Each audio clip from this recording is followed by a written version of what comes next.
All right, guys. Sometime tomorrow, I want to talk about why this is really problematic and racist.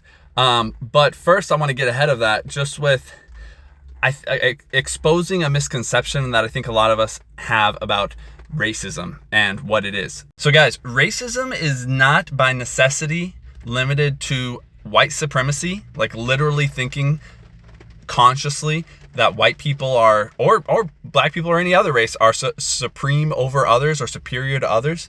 And it's also not limited to intentional, objective discrimination.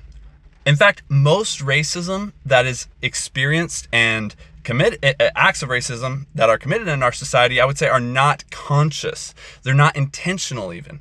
Most racism is subconscious. It's things like the fact that African American sounding names are less likely to get a response on a resume, a job application, than white sounding names. That's racism. But that's not that someone intentionally said, I want to discriminate against black applicants today. That's just the way our subconscious internal biases work due to social conditioning.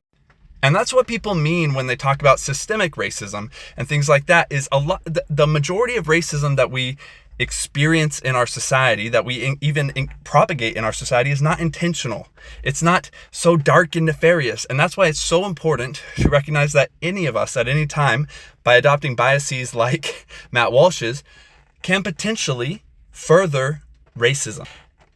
Guys, be self-aware enough to address your own implicit biases inside yourself and attempt to counter them. And intentional countering of the subconscious biases that you recognize within yourself is the only way for us to combat racism in our own lives.